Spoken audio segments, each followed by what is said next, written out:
nightmare.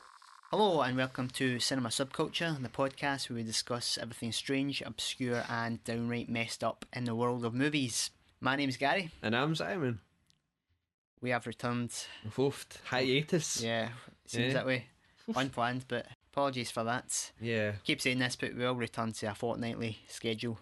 Gary's getting through his Criterion Yeah, collection. it's me, but watching too many. It's not just you. But we'll definitely be getting back to normal after the new year. We're still recovering for the new year. Oh, aye, yeah. This will be our fourth episode since the new year. Yeah, it will be. They're no bad. We also missed our yearly birthday. We've passed the year. Right, We've been doing this for longer than a year now. So there you go. Happy birthday to us. All right. This episode, Gary. Back to the business at hand. What we're talking about, it's Irreversible, directed by Gaspar Noé. What we're saying about it? Well, you're just going to see. So I think this is from 2002. 2002, French produced film, I believe. Although I think Gaspar was Argentinian born, but he lives in France and that. It does a bit of work in France. Yeah. Yes, he's an Argentine filmmaker based in France. Mm-hmm. Just checking your facts there, Gary. Like to make sure you're right. So, plot, Gary. Do you want to do a little rundown? Okay. Spoilers. Oh yeah, Because you get spoilers first. Yeah, you got. So if you don't know, the film plays in reverse order. Finish to start. That's right. So it follows a couple and their friend. I don't actually know how to do the plot. Yeah, I was going to say, because I was looking at the plot outline and on Wikipedia, and it says it contains 13 scenes presented in reverse chronological order, and then tells you in order. Yeah. So the only way you can really explain it is by, well, I mean, you can't really give a plot outline without starting at the beginning or the end, whatever you want to go through. So it's basically, it follows a couple. They go out to a party, meet their friend. Bit of a bus stop. The woman leaves the party early. She gets raped, and then it's the subsequent violence of the two guys trying to find the perpetrator. But the film plays in reverse order. Yeah. I was just going to want to start off with a quote from Roger Ebert, who says about the film, "It's a film so violent and cruel that most people will find it unwatchable," which I think I agree with to an extent, because even though I think the film is a stunning piece of work, it does kind of assault its audience. It is really brutal, both in the content of the film and how it's put together. I mean, in terms of content, you've got two of the most brutal scenes I think maybe ever depicted in film, and the way the film is produced is pretty. I mean, it doesn't take any prisoners. You've got roaming weird camera, which is like incredibly disorientating. You've got really kind of a pounding sound design, and other thing Noe does to unsettle the audience is he put like a low audio frequency through the film, which kind of is meant to kind of make the audience kind of nauseous and sort of unsettles you. Yeah, I mean, it really does. Looking as you saying about the opening scene, it's like that almost becomes as hard if you can get through that as a mainstream film viewer. That's almost as difficult to get through as the scenes of violence. Yeah, just coming as a mainstream film. Just expecting a chronological film, even getting through that is almost like you're kind of rite of passage to get to the scenes of violence. Yeah, if you can get through that, you can make it through those almost. I think what's great about the film though, even though it's some of the most graphic stuff you might ever see, I think everything in it is completely justified by the kind of philosophy behind the film. I still think it would say it's gratuitous at all, even though some people might disagree. I mean, I heard like at Cannes when it premiered, like 200 people walked out or something. Yeah. I don't know if that's exaggerated, but I mean, again, it's what we've said before. If you don't want to see it, fair enough. I can understand. You know what I mean? I wouldn't. You're not going to force someone to watch a film, but I think that you're like what we said before as well is depicting these scenes of violence in any less than kind of a realistic way is almost to sugarcoat them. Yeah. You know what I mean? Or lessen them somehow. I think I've said it before, you see a rape in a a film, and it's not like it's not as violent maybe as it would be in real life, well, or not as prolonged or whatever, not as nasty, and it could almost become that like someone hears someone's raped and then that's what they get, and it's like, well, it's not that bad. Yeah. You know what I mean? That might be the kind of, oh, I've seen, you know what I mean? It's like the whole, they say about desensitizing people to gunshots, things like that. That to present it, it's almost irresponsible to present it in a film and not present it to its. That's right. Yeah, it's almost like a paradox of cinema that it's more moral to show violence as it really is, even though most people would be offended by that. So, but and that's it. You should be, it should be offensive. It shouldn't be something you can comfortably sit through, because it wouldn't be in real life. Yeah. Or it shouldn't be in real life. Definitely. So yeah, look, the first scene, as we're saying there, it's completely disorientating when the camera first starts, coming on, the sound design, you say, pounding with that kind of low tone. It's like literally like it's like on a swing, or it's so like moving. It's like it's kind of like the disembodied entity from the Evil Dead. Right, that's almost what it's like with the noise, the music and stuff like that. And eventually we kind of end up in this like loft room apartment type thing with two kind of like unrelated to the actual plot characters. I believe one of them's the guy that is the character, the butcher from Noe's first film. Yeah.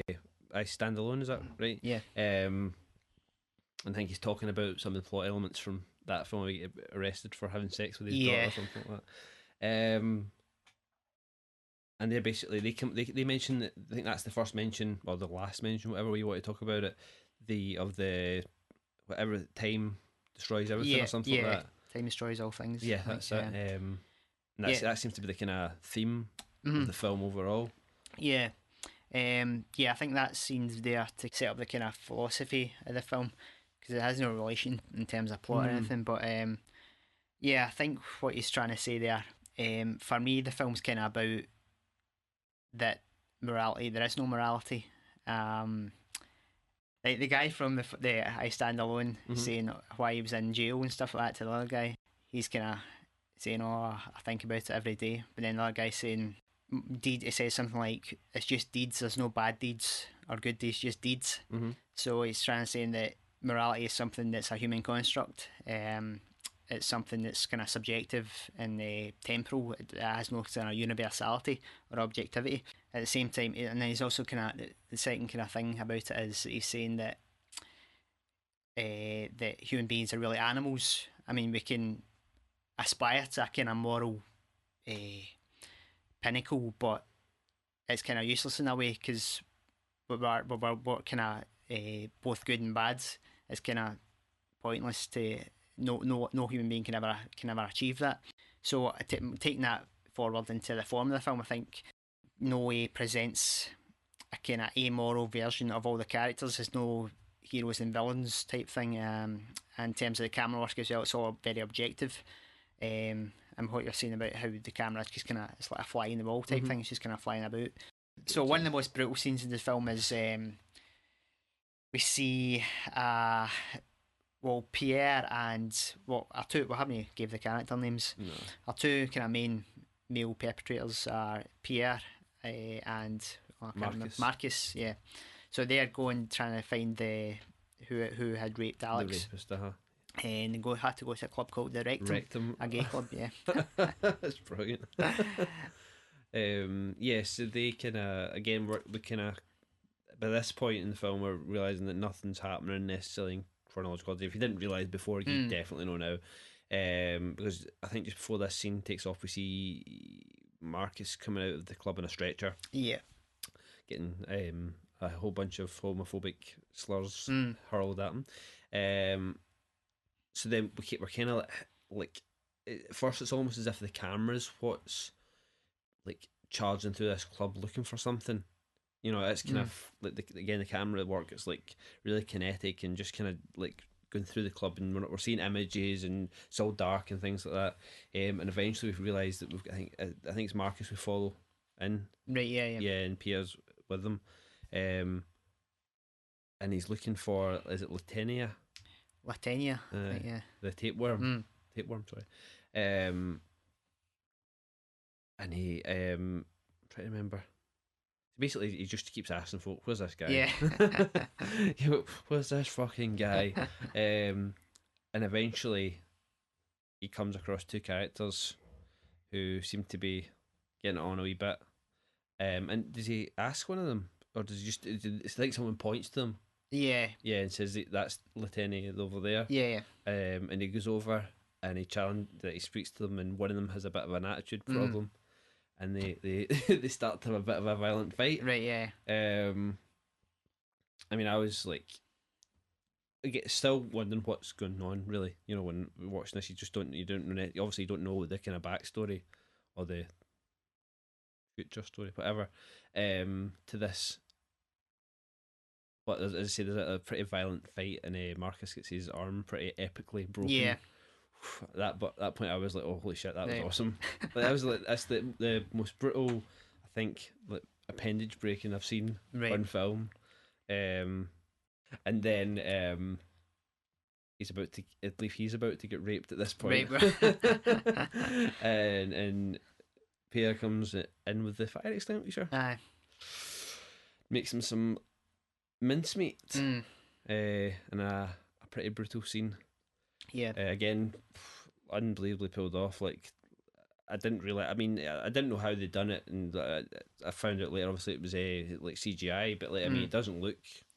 To me, it didn't look like an effect. It looked very real. Yeah. It was very well done. Well, what we should say about this film also that it's a series of sequence, like long takes, long takes. Or it appears to be. I think. They say that. So like kind of roughly like sort of 15-20 minute takes. Even though he's got some kind of he has techniques for little jump cuts, like when he'll pan up to the sky or something, the dark sky or dark roof or something.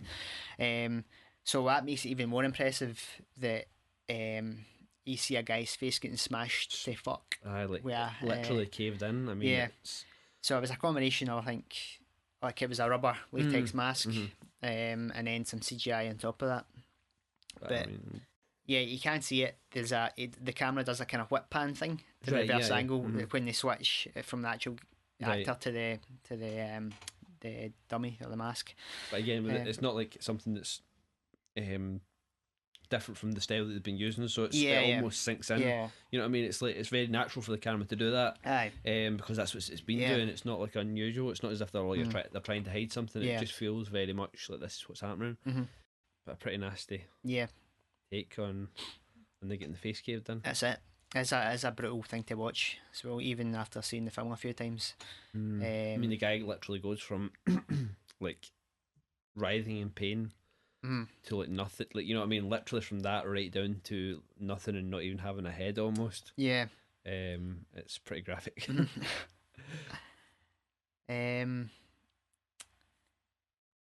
So it's kind of interesting that it's Pierre who actually commits such a heinous deed, because he's kind of portrayed earlier in the film as the kind of cerebral rational one, kind of emasculated. There's a scene that comes later, which is they're kind of talking about orgasms and that, because Pierre had previously dated Alex, and they're kind of going back and forth, and he's given sort of banter to Marcus that he's kind of like a chimpanzee, like a kind of animalistic man, simplistic.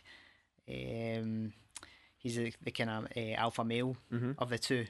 So, like implying that he's the more kind of like enlightened. Yes, like Marcus is more of the kind of primeval kind of man, like caveman, kind of like more likely to like more just be to be more like emotionally driven rather than instinct driven, rather than think about things. Aye.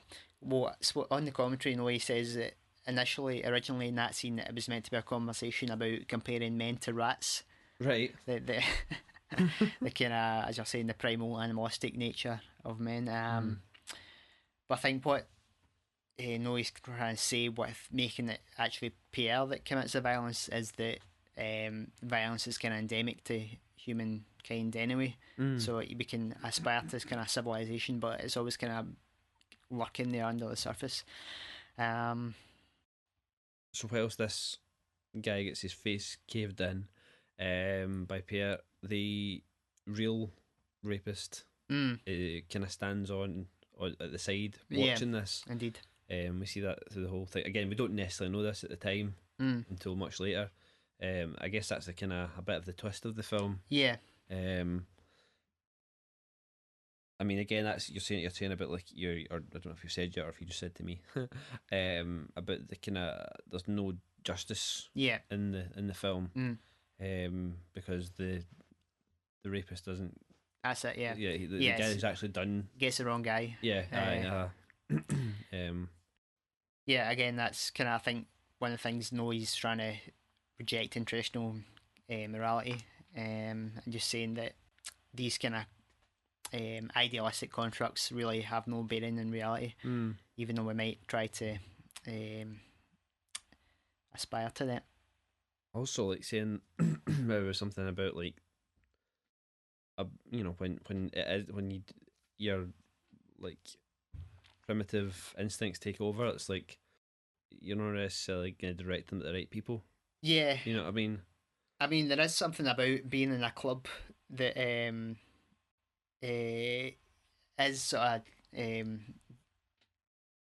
uncivilized in a way. You kind of lose a little bit. Yeah, it's like you've got it's dark. You've got really loud music, and everybody's drinking or taking drugs or whatever. Communication rules kind of slightly the edges come off the kind of normal rules of civilization a wee bit. Also a bit of the kind of almost like the mob mentality a bit as well. Obviously everyone's not together, but it can, I'm sure it does get out of hand quite a lot. And we see it in club fights. I mean, we don't see it because we don't do that. We don't go to clubs, but you know what I mean. You see it like it spills out while there are cops stationed all over the town. When there's clubs, because these things do happen.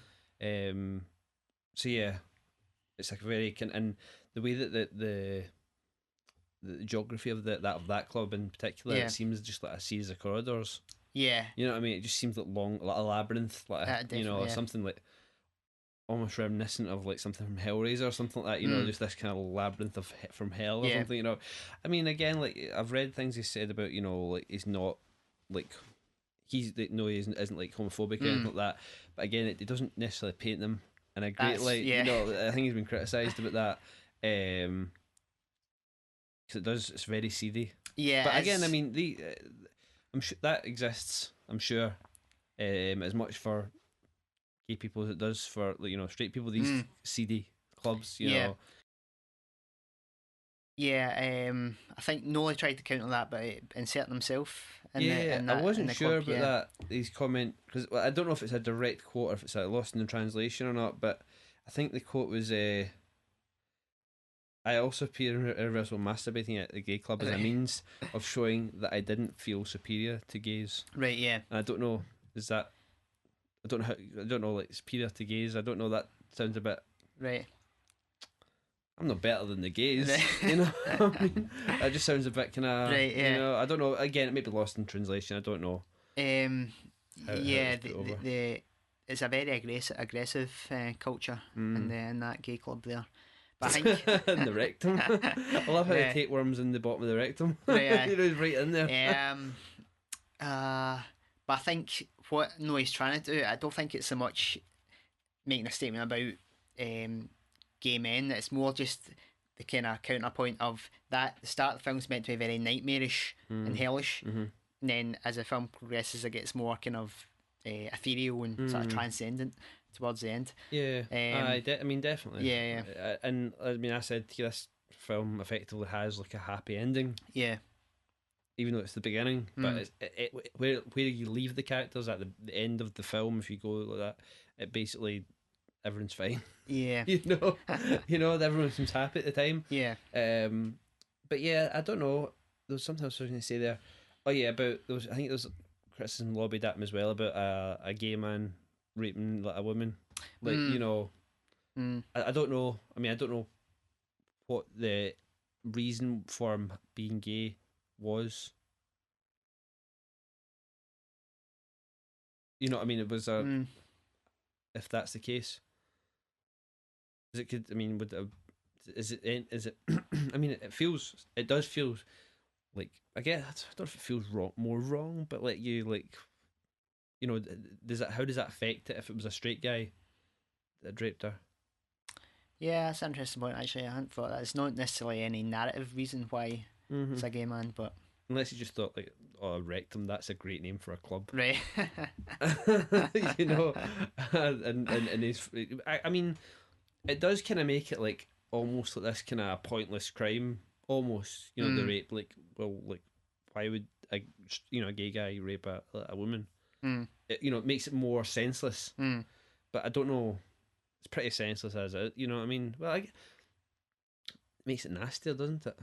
Yeah, I guess it may be something to do with if the sort of vengeance of the film is he's making a statement about traditional like straight male mentalities of violence and comparing like how heterosexual men think of themselves compared to homosexual men, because traditionally that's a more feminized version. Right. So you're right. So well, I mean that's a construct that is generalized, but so I guess it could be like he's trying to show that balance. Maybe that might be a reason to have it like a gay club, but then again, the gay club is very aggressive and very.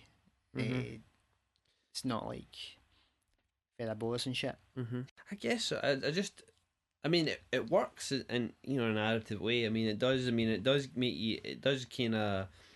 I mean, is it almost like, I know, but I don't know. I don't know if I can justify it in my head so much, because I was say that it makes you more on the side of the two guys when you realize, because you're like, you see them committing this atrocious murder, right? To, as far as you're aware at that point, because it's like very much like a mystery story, this, because you get each scene. And then you get the scene that was happened directly before it, and it builds up till you actually get the full picture, because you don't know what's going to happen. So it really works well, like, for a film that isn't in chronological order, because it's weird, because like, usually in a traditional film you would get your first bit and you'd be waiting to find out who did it, whereas this works the exact same way, but it's played in reverse, right? You know what I mean? It's quite well done, but like, does it matter? It doesn't matter. Like if you think, right, okay, well, it's even nasty the fact that he's gay and he's still raping this woman, so like, that's like, right, but that doesn't change the fact that he'd still be on the guy's sides. He'd still be for them once you get to that point, because in theory, like, once you get to that point, you're like, so this is why they've done this atrocious thing, because of what happened to this woman, right? So you can kind of see that it's a revenge thing, right, instead of just an attack, which it appears at the end. You just you're kind of thingy. So I don't know how that affects. I don't know what that brings to it. Other than from the plot. Yeah. You don't know, do you? Don't know. But anyway, that's what I thought. I was thinking. He is a pimp as well, more than just that. Oh well, that's standard. Fair enough then. No, I know. I definitely. It's you think of, like, where the criticism comes from. You can see why it was. Yeah. Why it's there. And I don't know if I don't know if I'm clever enough to think of a justification for it. Maybe it's more like heterosexuals' fear of homosexuals in a way, like what goes on. So that's a bit loose. That's but if it was a guy that got raped, then I could you could say that would be, because I'd say that's more like, if you ask your typical semi-homophobic guy, why do you not like gay men? Right. Because they might want to pump me. Right. You know what I mean? It's never going to be because they might want to pump my girlfriend. Right. You know what I mean? So so I don't know. But anyway, we'll get past that just now. Let me leave that or something. Do you want to hit any other scenes up? I mean, like, obviously there's the rape scene, but I really like the party scene. Oh, I haven't even talked about the rape scene yet. No, yeah. I really like the party scene, like the way it was shot and stuff like that, because that's like probably your most traditional looking part of the film. Like conventional camera work and things like that. and then like, the end, the kind of strobing thing was really cool. Yeah. I like that. But So the notorious rape scene, I think I didn't check the exact length. I think it's like 8 minutes something. right. Well, the kind of major takeaway for this scene is what Noe does is has a camera that doesn't move for the whole length of the scene, pretty much. Compared with the kind of erraticness of what he's been doing up to that point, it's a stark kind of contrast. And it kind of starts off at one end of the tunnel, right, and then kind of comes round as the attack begins, and then just stays there, doesn't it? But as we're saying at the start, that's in a way it's more brutal, but it's less it's less exploitative than like you might if you're cutting to different angles. And this is something the BBFC have had problems with, as in perspective in rape scenes. Is it kind of titillating, trying to be titillating for the audience or whatever? In this scene, I think by having the static camera, then you can remove yourself from that. Because it's not leading over any particular action. Yeah. You know, there's not the gropes and stuff like that, but it's not like showing close-ups on that and things that they do in traditionally in films, like when there's like sexual harassment or any kind of assault at all, it can generally be like that. You know, it's very. I don't know if in those cases it's meant to be titillating, but it's very much like this is happening. You know what I mean? It's showing up things that are happening, so it's kind of it's focusing on, as I say, certain aspects of it, rather than this, which is just it's the whole thing. It's like you're seeing the whole pic. You're not like seeing this. It's not giving you a close up on her boobs, or you know what I mean, you know what I mean. Which you usually get in kind of more mainstream films when there's a rape. Other thing that's quite creepy about it is it's kind of shot in a long tunnel, which you said is a character who kind of see a shadow at the back, kind of come along the tunnel, and then goes away again. Yeah.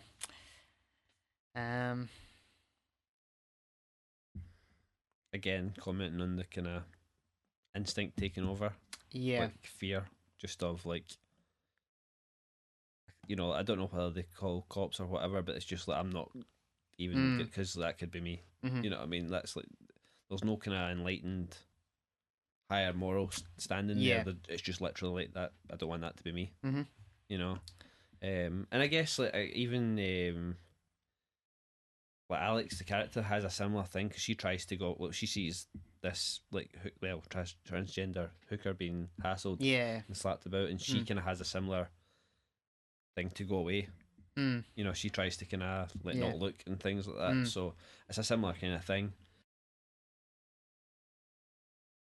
It's probably the starkest and most realistic and harrowing, like non-Hollywood, not like you say, it's not what's a cut. It's not put together. It's just as is. You know, there is. You know what I mean? So the best depiction, the most accurate depiction. Sorry. As you say, like you can't really say. I wouldn't say best. No, but the most accurate kind of like rape scene you've probably seen. So the film makes, as we've said, a lot of use of the long take. I don't know about you, but that's like something I absolutely love in films. Like, as I said, I mean, like that's the Hitchcock films. You rope, that do that. like Rope, rope, and I recently saw Dialing for Murder, and I think like it doesn't do it so much with the long take, but I love that kind of thing in the prolonged. Like I guess it's just the kind of sustaining. The character for so long without a cut, and you know what I mean. Once you get to know how films work and you see cuts, you know that there's something you're behind there that you've missed, or not behind. You know what I mean? Like, you know that there's been something that either the actors forgot his line, or you know what I mean. You know there's something they're patching over, kind of. But with this, it's just like you're just that's what I was gonna say. I mean, there's something that's really kind of compelling about it because it's almost like you're not watching a film anymore. Because even though what the kind of principles of continuity in where that it was supposed to be invisible, as invisible as possible. But I think you're watching a standard film and subconsciously you're aware of it. So you're kind of aware you're watching a film in a way. Whereas like this is like any film that uses a long take, it's aspiring towards something real. So you're kind of like sucked into it. It's like incredibly compelling a lot of time, and it's almost like there's a sort of voyeurism. It's almost like you're kind of seeing into someone's real life. But I think that's why the scenes of violence are so powerful, though, because you're being subjected to it. As I say, we've said about the rape scene. There's no cuts away from it. There's no cuts to something closer up or a different perspective and something. So you don't get that kind of it's a film. Aye, you know. Yeah, there's a quote from Godard who says like, "Cinema's truth at 24 frames per second, but every cut is a lie." Mm-hmm. So it's quite cool. So in a sense, cutting is kind of letting the audience off the hook. I mean, I would agree with that, definitely. I mean, cuts work very well in a lot of films. You know what I mean? Like sometimes it's a style. I mean, I mean, look at like Korean's films and and Lars von Trier, like they use the cut very stylistically. But there is something about like a sustained shot or a sustained scene where you're just following these people. It's almost like you say voyeuristic. You're just seeing it happen. It doesn't feel like it's staged anymore. It just feels like it's more naturalistic sometimes. Yeah, so that's one of my favourite things in films. No, definitely. I definitely agree with that. It's difficult to pull off, I would imagine, though. You have to have good actors. That's what I can say. Like something like Rope, like it's a one set, right? And they did. I mean, it was actors, and it was a set. It wasn't a location, you know. But something like this, it's a party scene, you know what I mean, and it basically follows them around. I mean, the organisation, or even just the rape scene. Imagine like can you do that again? Yeah. You know what I mean? I don't know how many times they shot that. I think they said 6. You know what I mean? That's like there's something about what the actor has to go through to get in that mind frame and sustain it for so long. You know, because if you're seeing like something for like one shot, like for like 20 seconds and be less,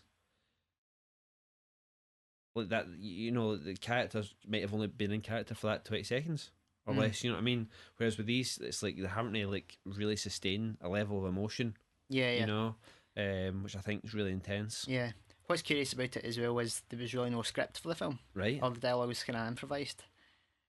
Which, it's crazy. You must have like trust these actors. Cause, definitely. That appeals to me as well. Actually, that does appeal to me personally. I was listening to something recently, and they were talking about. I think it was Kevin Smith who talked to Russell Brand. Right, on one of these things. We're talking about Naked, the film Naked. Mike Lee? Aye. Mm-hmm. Alright. And they're saying about how like, obviously he does a lot of stuff improv and stuff like that. And Russell Brand was just joking, and he was saying, "Yeah, like I like the film and that, like, but you might have wanted to spend more time on the script, you lazy bastard." Right. Like he was just joking because he really loves it as well. But he was just saying about like it's almost become like improv, and no one's really impressed with it anymore. It's almost that it kind of goes under the radar sometimes, you know. In mainstream films, we improvise that because they do it in so many comedy films now and stuff like that. Right, but you know, like they're talking about that film in particular. Is it the main guy? What's his name? David Thewlis. Yeah. Some of the lines they improvise, you know, it's just amazing, you know, and it's really. It doesn't get the credit anymore. I don't think that it once did. Maybe you know the kind of improv script. To say people kind of say like you know right going to write a script then. You know? I mean, if you're doing a long take, an actor can still fuck it up with a tight script. But I mean, if you don't quite know, I mean, this seems to be more. You make yourself more vulnerable to fucking up the take because you don't quite know where it's going. Could go in a direction like it's kind of shit. But that I feel that the pressure's obviously still on because as you say you could take it in a completely stupid direction, you know. But like if you're not having to remember the dialogue, it can appear real or more natural than if you've practiced the script. You're actually almost living the conversation rather than just remembering it. Yeah, definitely. You know what I mean? You're kind of experiencing what it is and why you're reacting to the things people have said and what why you're saying what you're saying, rather than something that's been pre-planned. There's a lot to be said for that. The subway scene, the discussion there. I think Noe said in the commentary that the actor who plays Pierre did that off the cuff because it was planned to be the thing about the rats and that, but he just kind of like threw that in there, like improv that. Yeah. So that's. I mean, normally with improvisation, even it's not the take you're seeing isn't, they're not actually making it up in that take. Yeah, they kind of they spit it out. And Scorsese was a big fan of that, and like him and Pesci and De Niro were big improvisers, but it would all be like hammered out in rehearsals. And then they're not actually making up on the fly in the take you're seeing. But that seems to be in this. If what Noe says is right, then it's kind of is on the fly in this film. But I think a film like this is kind of hard. Like, how do you kind of? I guess you could do it in like before you get into production. But if you're doing these long takes, you might as well just let it go. You know what I mean? And I know what you're saying. You can still think it, but I mean that still might have been something that he came up with off the cuff, and then they did again. Yeah, maybe. Another take. But I prefer I prefer to think that they've just come up with it. They've caught the magic. You know what I mean? In the moment. I'm sure that happens. Aye. I'm sure that happens. To say harder probably in a film like this when there aren't as many cuts and you can't like, oh, we'll use that line he said here, that's great, and then we'll cut to this, and then, you know. So I mean, watching it again there, the first time I'd seen it a few times before, and then I watched it earlier in the week, and I was thinking about the narrative, the kind of how the plot works, and thinking the reversal, does it make the kind of end scenes less? Once you've seen the film, right, are you kind of more bored? Does the structure kind of fail itself in a way on repeat viewings? But then I realised that the actual structure is pretty critical to the kind of the point that Noah's trying to make. This is what Roger Ebert that argued in his review, that if it was a standard linear narrative, then it would be much more exploitative, because the violence and the rape would be the climax, so you're building to that. So that, but by reversing it, then you're almost saying the point of the film is the opposite. I get you. So it's much more moral in a way, because it gives, in a normal film, if it had been linear, then those initial scenes are really pretty dull, because it's just about setting up character. I get but they have so much more impact once you know what happens after. Well, that's it. I mean, I remember thinking that, like, you know, once you find out that she was pregnant, and things, that's like has so much more impact. Like, as you say, that's the climax. That's the twist in the tail, because, and if it played in chronology, then the murder is the violence. And, definitely, I get what you mean. It's a much more kind of. It's much more melancholic. Yeah, it's less. She's having the baby. It's less. Oh, I see where this is going. Yeah, you know what I mean, because you don't really see that coming from like beginning to end when you see it in reverse. Yeah, it's just like you think that that's the climax, not the climax. You think that's the twist, that she's been raped. You know, and that's why these people have done this violence. Yeah. But then you get beyond that, and it's really there's more there. You know. Yeah. Well, it's interesting that it's choosing to do the film in that way wasn't just a kind of like a stylistic throwaway thing that it'd be cool to do it backwards. Yeah. It was kind of crucial to what the film was trying to say. Yeah, well, it turns this like kind of almost traditional exploitation story, like revenge flick, into much more of a kind of mystery, like kind of thriller. You know, because you don't, you know, as I say, each scene that comes builds upon what you've found out in the scene you've seen before. You know, we get more and more backstory. It's quite a, you know, it really is integral to the way the film works. Yeah. And I mean, like, he must have, like, when he had the idea for it and the reversal and the actual things that happen in the title, he must have thought, this is the stuff. Yeah. You know? Yeah, because I mean, Memento did it before, but before this, I think although Memento has like a few different narrative threads that kind of is essentially backwards, but has like the kind of Sammy Jenkins stuff that's kind of another kind of narrative running. Yeah, I had some. I was comparing Memento to this one when I saw Memento. I'm trying to remember what it was. Does Memento play directly backwards? Does it? As far as I remember, essentially, yeah. I can't remember. I was talking about this when I saw Memento, and I feel like I had like a kind of, well, it's it's different because I can't remember what it is. Yeah, it's not quite as strict. This is a stricter reverse narrative, but I don't think it plays in reverse. Does it not just play like you pick up in a scene, you don't know what's happened directly before it? Oh no, you're right. It does. It does. You get in and you don't know there's like something's happened to the character, and he doesn't. That's what it is because the character doesn't know. Yeah. You're in the same situation in Memento as the character is. And that's the reason for the non-linearity in that film. Whereas this, it's a stylistic choice to do with unveiling of the plot. Whereas it works that way in Memento as well, but no one's putting you in the shoes of Guy Pearce's character. True. Because he doesn't know what came before as well. And that's what I thought was quite different about it compared to Irreversible. Because as I said, like it's not like in this the characters know why they know their motivation. It's just us that don't know it. Whereas in that the character doesn't have a motivation other than to find out what went on before. You know what I mean? So it's obviously a similar storytelling technique, but it's different for the characters.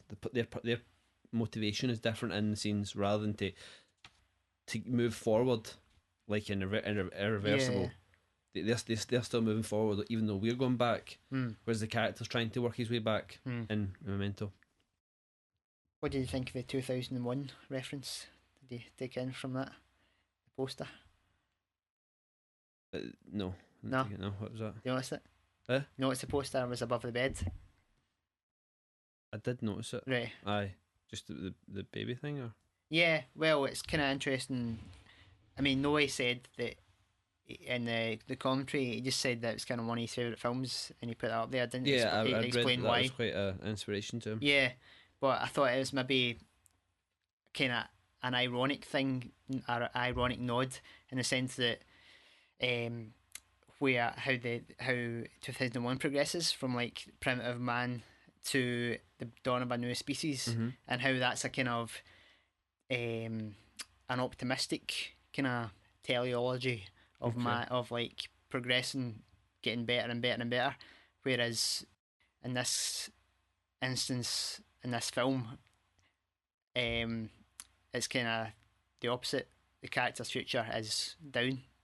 Okay. Yeah. Maybe I kind of. No, I mean, I get what you mean. Yeah. Yeah, like it's a kind of a slight, a kind of subtle like critique of that, maybe. Well, the notions of the kind of like time destroys everything. Like, things don't necessarily get better. Yeah. Because we're going into the future. Yeah, I get you. Yeah.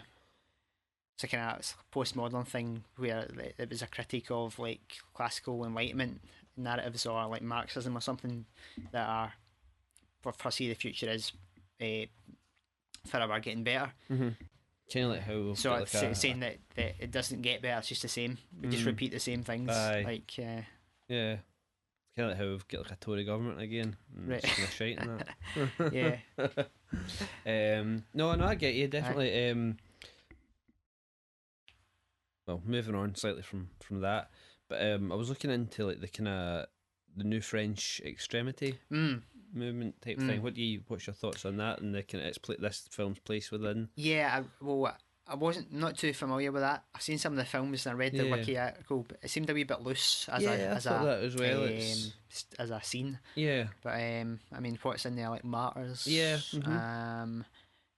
High Tension. I haven't seen that. But, there's a bunch Catherine Breillat. Is it Frontier or Breillat? I don't know. There's a lot of them. Spice More. Oh, is that one? Okay. Is in there as well. I mean, I guess that's a kind of like a scene that's kind of get a lot of criticism as well.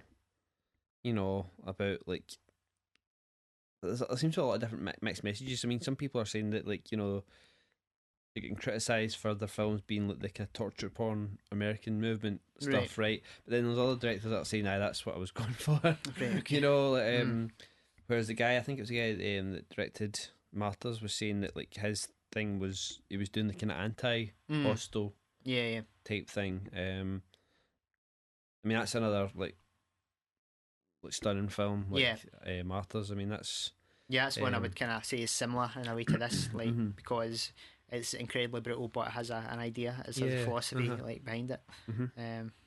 As I said, I haven't seen any of the other films on.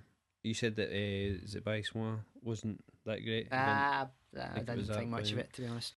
But I don't know. I just kind of was looking up in this film. I came across this, and I wasn't sure if you knew anything about it. Trouble Every Day, the Claire Denis film, is that? Yeah. That's quite good. It's kind of modern, kind of vampire type film. Right. Okay. Yeah. Maybe some films we can have a look at in the future. Cool. There you go. What about Gaspar Noé himself? He's only done 3 films. Yes. Well, 3 features. Have you seen them? The 3 of them? Aye. What about Enter the Void? That's pretty stunning as well. Is it? Yeah. I was reading about that, and I quite like. I obviously went to Wiki, and I didn't want to read the whole plot, so I just read the kind of first bit, and I was kind of intrigued. Is it like a kind of futuristic take? Am I right? No, was I reading that wrong? I think it's set in the present day Tokyo. I thought I read there was a bit of a kind of like influence. I might be totally wrong. Yeah, the curious thing about that in that film is the protagonist, we see the whole film his POV as the camera, and we don't even see the character at all. So like, at the start of the film, you're looking straight through the eyes of the character. What about I Stand Alone? Yeah, I just watched that during the week there. That's the first time you'd seen it? The other day, yeah. That's okay. It's a straighter film than he's second to. What's interesting about that is 90% of the dialogue is like character in a monologue. It's basically just one character, kind of, is a butcher, and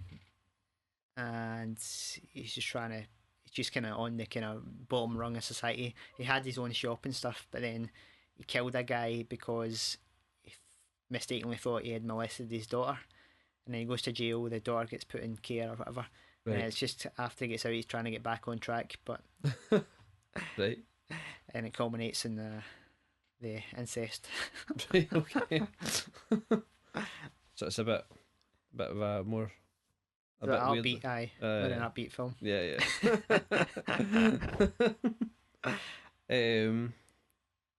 Cool. So I'll definitely check out Into the Void. I think interests me. Long takes in that as well. I think so. I can't remember exactly. I think so. Yeah. I think if it was in first person, probably more likely to be. Cool. So I think we agree basically with kind of Ebert's, the late Ebert, we should probably mention poor Ebert away now, is kind of statement of that it's not for everyone. I think it's a rewarding enough film, like for the craft of it, the actual the art that it, you know, the approach that brings it together. Yeah. It's definitely, I mean, it's a 16mm shot. It's, you know, it's gorgeous. Like, you know, the way that it's shot, and I mean, the camera work. I think he did some of it himself. Right. In Wiki, it was saying that anyway. So, Gary, what would you say was your takeaway? The thing you're going to take away from this film? I think the most important thing from the film is probably its structure, because originally you might think it's just a kind of stylistic, flashy move, but it's actually, it turns out that it's incredibly, without that, if it was told linear, then the film would be totally flipped and it wouldn't have the proper philosophical impact. So that's what I think kind of key thing with this film is. Definitely, I mean, crux of the film. For me, I mean, I'd only be repeating what you're saying about the structure, but I mean, for me, the initial thing for me was the camera work, and like just the kind of just having the balls to like not like try and ease you in, not as it's not welcoming opening to the film. even though there's no violence necessarily right in that first scene, it's just not something that it would like, oh, I'm gonna watch this, you know. Right, yeah. It's very challenging, but like so brave, and just like it just gets the tone of the film, or that part at the end of the film, you know, it's just this crazy, like whatever, you know, you don't know what's happening, and that carries through to the club scene, and it you know, it slowly becomes less erratic, you know, as we get to the beginning of the story, when things were less erratic in the story. So I think that is a character almost of itself. That's like one of the actors, you know, because they are so frenzied and violent and erratic at the end, and it slowly becomes back to like normal, like what you would class as normal human being behavior, or normal photography, in the camera. So that's for me. Good stuff. Good stuff indeed. So we hope you enjoyed our conversation on Irreversible. Now, time for some random shit. So this is the part of the podcast, Gary, where if you just came to listen about the film, you can tune out. You may want to, yeah. You may want to tune out, because this is the bullshit section. Not so much, really. There's some interesting stuff sometimes. Right. I mean, it's a general kind of news and news reviews, and pickups sort and things like that, you know. Video, what you've been up to, mate, you know what I mean, that kind of stuff. What you think about this. It's like an open discussion part of the podcast. It's sort of like a freeform jazz section. Yeah, some improving. That's what we're doing. We're doing our own improving. Right. I mean, me and you could do like 10 minutes on Jammy Dodgers, Gary, so we could I mean, anything like that. So again, if you know, just saying, that was the film. There's the time for some freeform thought, right? Random conversation. Because I don't get to see Gary that much, so. So we'll change it up a bit. I think this time we'll just run through anything we've been buying, and then we'll go to any news items we've got, anything like that. I'll just run through mine quickly, man. I picked up the Roger Rabbit steelbook. Oh yeah, it's pretty nice. I recently got the Willow one, but returned that because I didn't like it that much. Right. It was a bit kind of plain. But the Roger Rabbit one's really nice. It's got some textured bumpies on it, you know what I mean, in the back and that. Is that some embossing? Oh, that's it. It's mainly embossing. It's like it's shaped. Okay. Right. It's metal. But it's got some nice artwork in the back and in interior and things like that. So that was a Zavvi exclusive. Yeah, I think it was.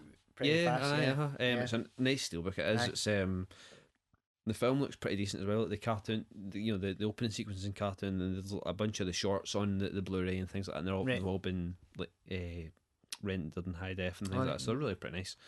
Made me kind of I've thought for a while about getting. I think the Warner Brothers and like Tom and Jerry and things like that have released a lot of their their old shorts in high def and Blu-ray and things like that. I thought about getting them before, but I think I might look into it more seriously now, because they look really nice. Even these parts of this film and stuff.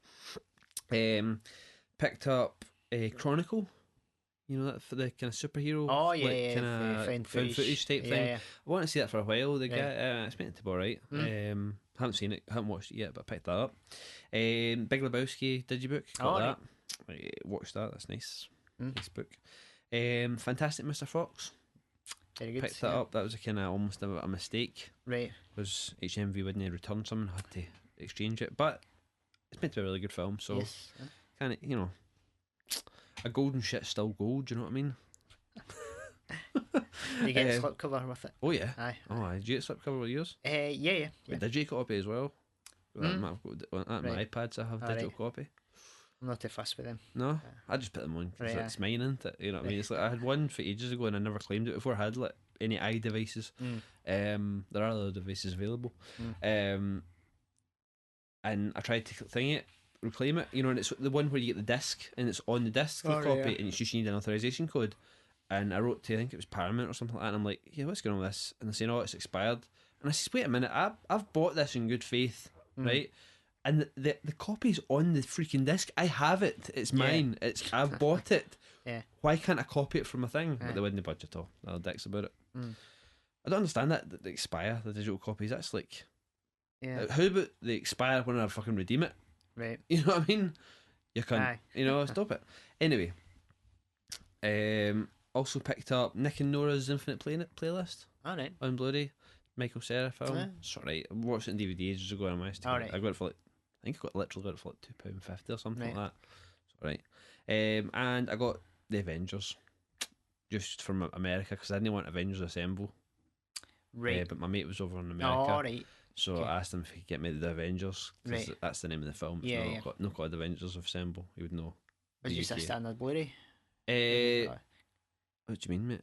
Was it a steelbook or? Oh no, it's just a thing. I was trying to get the Target exclusive one, but they must have been sold out completely. So there was a box set or something with every like individual film. Yeah, and it's like a case. Yeah. That's pretty epic. That's like £150 or something. I'm not that desperate for it, you know. It's pretty nice, but like, what's the end of the day? It's quite stirring, isn't it? But yeah, so that's me finally got that film. I wanted to get The Avengers because that's what it was called. And that's me. What about you, Gary? Okay, well, some of the stuff I've been getting, I picked up some French digibooks. Oh yes, we were talking about this. Yeah. Would you go for a digibook in a language that isn't English? Of course you wouldn't. Yeah. That's it. Too much Gary replied. Alright, I've just bought like fucking 10 of them. Yeah, no, I think I'm getting to a point now where I don't really want to buy just an Amory case anymore. Yeah, you're saying this. Yeah. I get you. So if there's a choice between like a digibook, even though it's in French, an Amory, I think I might go for it. So what have I got? I picked up Manhattan, Raging Bull, The Tree of Life, Blue Velvet, Inception, and 1+1, also called Sympathy for the Devil, the Jean-Luc Godard film, but the Rolling Stones. Yeah, so I think it's Fox that's been putting out a bunch of digibooks in France. Right. So kind of poor into that we don't get, like, you know. The UK seems deprived. Yeah, digibooks are like, totally like until this year, late last year, like I hadn't really seen many digibooks. Yeah, out it's only been Universal, I think, that's done any. They did their the Jaws one and stuff anniversary. Like that. Yeah, the To Kill a Mockingbird and all that. I don't know why that is. That's pretty poor. Like, I mean, we don't like I think we get more steelbooks than true, but sometimes the steelbooks are just piss poor. Like, you know, it's not worth it. I'd rather have a thick book. You know, even in a clear Amory or something like that. You know what I mean? That would be fine. Yeah. Like the Master Cinema and the Criterion do. I'd be happier with that than a steelbook, but because they can get scratched easy, Gary. You can. Well, aye. You have to get yourself a wee plastic slip. Some sort of. If only they sold some sort of plastic slip cover for steelbooks, Gary, and it was available on eBay somewhere. Yeah. Sometimes it's better if it's just photos. If it's I really like the Manhattan one. There's some good photos in there. All right. It's a nice blue and white. Yeah, I believe the Inception one's got a few repeated photos. Well, it does. Inception one's the Warner Brothers premium collection. Oh yeah, which came out in Europe. White. Yeah, it's a really like a double size. Oh yeah, it's a thickie. Yeah. So that's quite nice.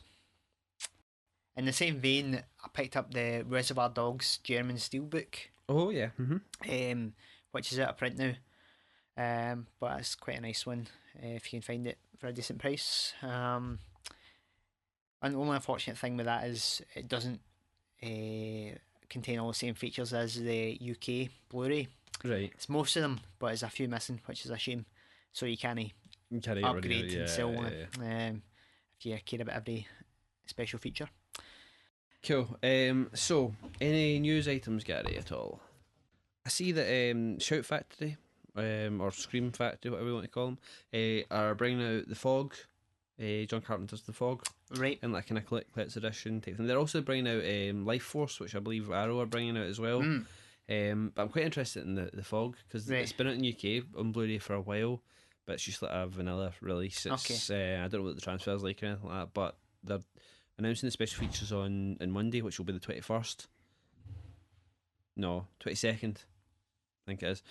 Apparently the birthday of the Bay that the film takes place on. Right. It takes place on the birthday of the Bay, and it's the same date, so they're announcing the special features. So I don't know if there'll be a commentary for that. I don't know if there was one on the DVD. But I quite like that film. Yeah. I'm a big fan of Carpenter, so I'd definitely probably pick that up. It'd be nice to see it get some actual special features, which I didn't have in the DVD. Didn't you talk about that? It's another Captain film that came out in Twilight Time, Christine, recently. Oh yeah. Which sold it really fast It's one of the 3,000. Was it a Carpenter Interesting film? that. Was that Carpenter? Christine? That's a Stephen King film, like book, isn't it? I don't know. Christine. I don't know about the car. Aye, it's got a cat on the cover. Right.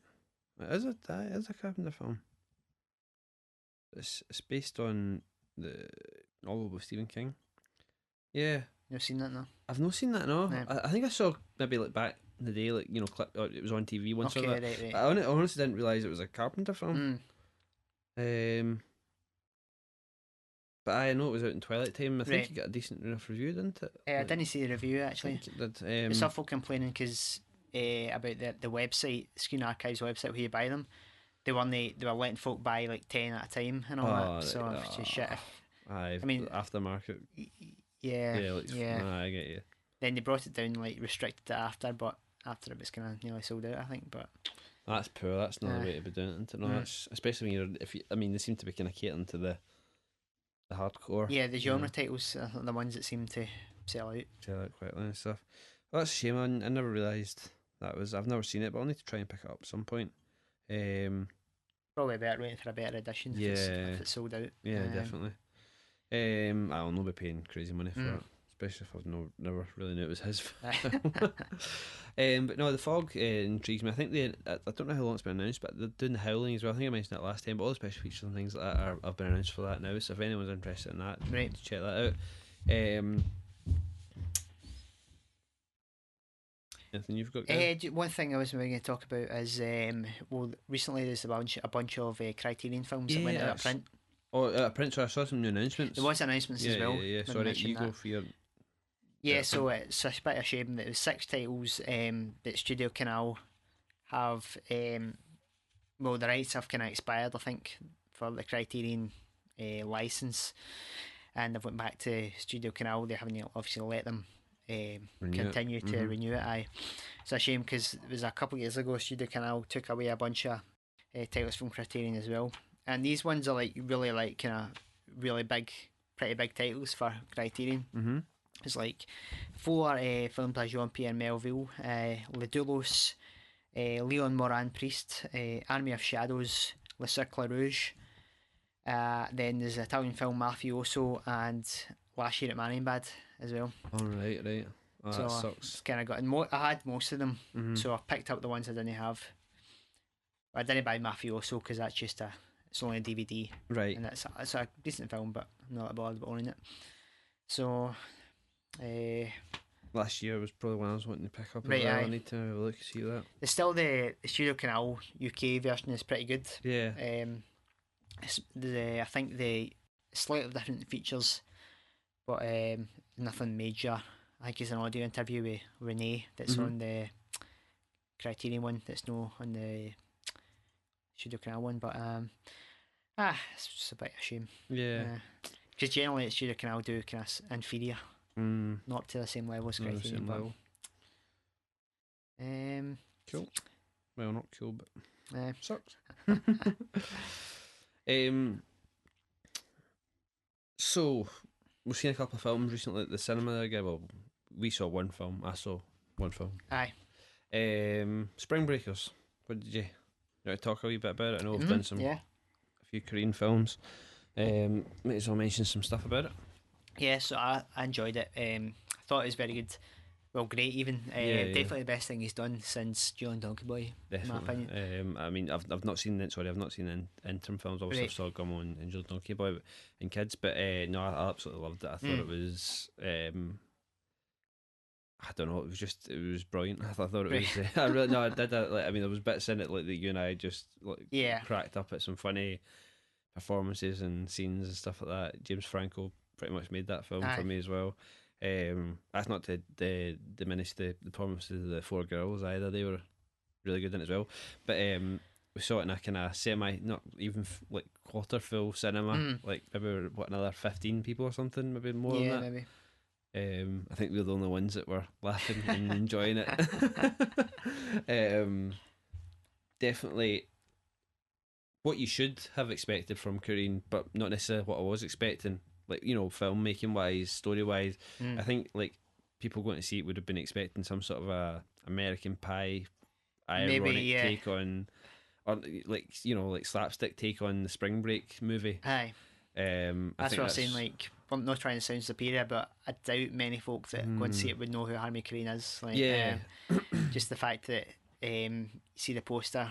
All right, I know, I like them. That's I Yeah, definitely. I mean, it's you a get Vanessa Vanessa Hudgens movie. Hudgens, It's no Selena Harmony Korine Gomez. movie. It's definitely Yeah, your kind of teen movie looking at. And to be Aye. honest, like I didn't know if it was going to go that way. More kind of. Like, it seemed like what I knew of the film beforehand, not having read many reviews. It seemed like it was going to be. I mean, it's quoted as his most normal film, and I think maybe it still is. But like, I was expecting like a much more like mainstream film experience. Okay. Almost like as if he'd sold out. Right. You know what I mean?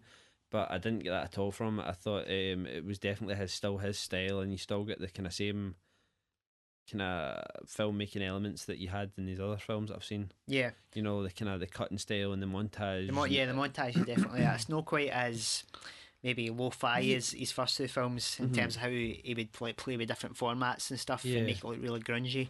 But there's more of a narrative story, like a traditional story. Yeah. But it's still not like spoon feeding everything to you. I mean, like I said to you, like, I think about.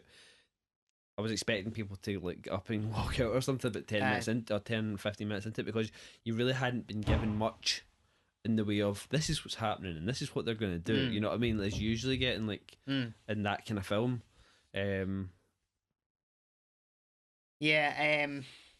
into it, I was thinking, the obvious kind of reference point is Kids for me, because I thought this is his version of Kids, in the sense that it's young girls running about in bikinis, and it could be something that's criticised for being kind of exploitative.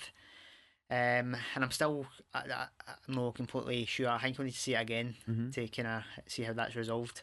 Because I mean, he is trying to do something that's ironic, as a critique of the kind of hedonistic materialism of that kind of spring break culture.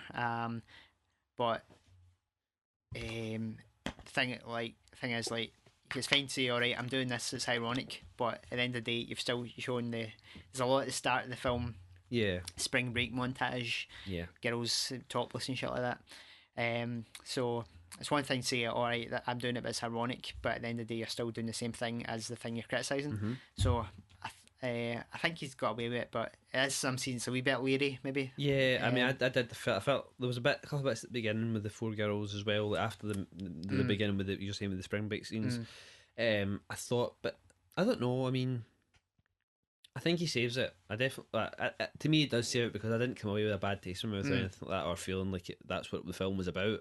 That wasn't remember that bit. That wasn't the bit that stuck out to me at all. I mean, there's just some genius moments in that film that just literally you just can't. You're like, oh, this is like, experience wise, it was just like a joy. You know what I mean? It was just like, this is something I've not really seen before. Like, it didn't presented in that way. You know? Yeah. As I say, for me, he didn't compromise his style, which was what I was worried about, and that's good enough for, like, that's, I'm happy at that he kind of upheld his own kind of filmmaking style, because it could have been easily like a studio film where people were like, no, you'll have to do this, you have to put in a scene when they say like, this is what's happening, like exposition scenes, you know what I mean? There wasn't like all that guff. So there you go. Good times. Spring break forever. Also, I went last night to see the Evil Dead remake. Have you seen it? You've not been working, have you? No, I'm not. I enjoyed it. It was good. It was fairly decent. To me, it doesn't touch the original for me, because the original was its own distilled thing. But I liked what they did with some of it. There was some interesting stuff. There was definitely some like homages to the camera work that Raimi used and things like that, and certain moments and things like that. I thought the performances were really well. The performance from Jane Levy, the main character, the main actress, was really strong. The guy that played her brother, I didn't buy him quite as well. But it was good. there was a lot of like kind of throwbacks, like minutes, moments from like you think, oh, that's like obviously a reference, but it wasn't. You didn't feel like that.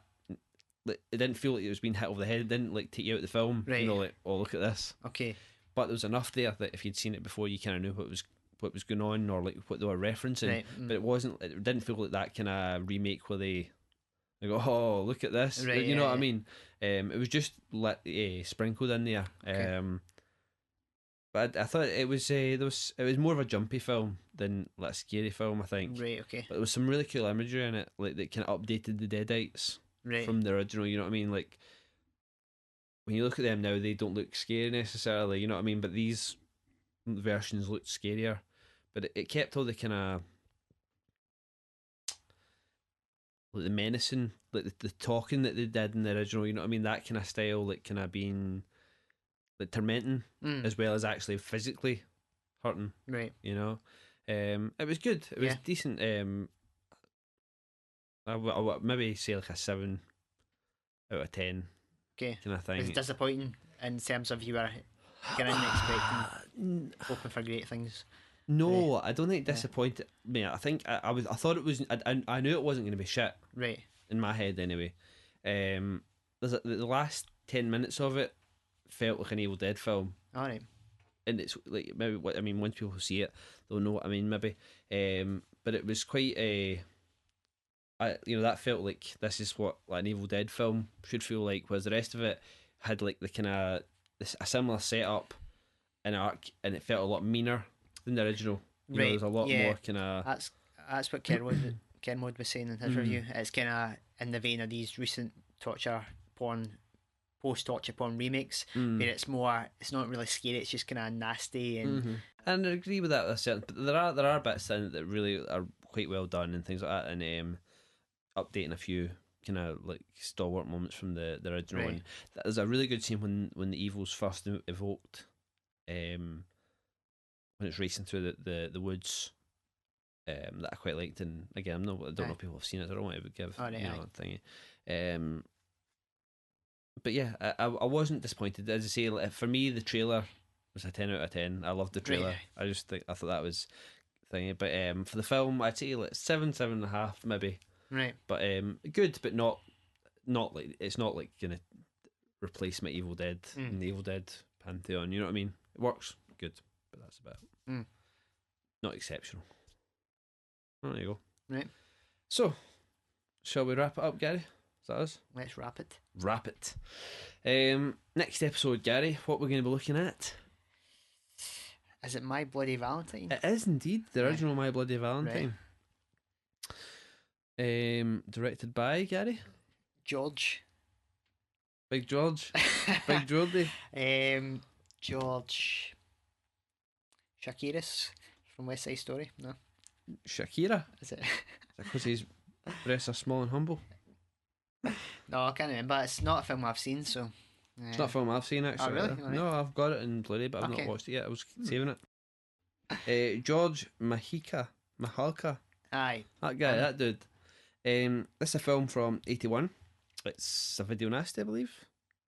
It wasn't one of the video nasties. I thought it was. So this is a. No, are you sure? It wasn't one in the final. It's definitely not in the final. Because I'm sure in that documentary, was that was just on the slasher film? It wasn't the video nasty? No, was it the video nasties? They were talking about it and said it was one of the better ones. That prompted me to pick it up. Well, it's section 3, maybe. Anyway, it's a kind of early 80s slasher film. It's meant to be alright. Right. Spawned a remake. You ever see the remake, Gary? I didn't know. No. Is that in 3D? Aye. No, it was sort of right. It was a 4 or something like that. Alright. We start rating things out of 10. So we're looking at the original. As I say, it's meant to be alright. So join us next time on Cinema Subculture. Thanks for listening.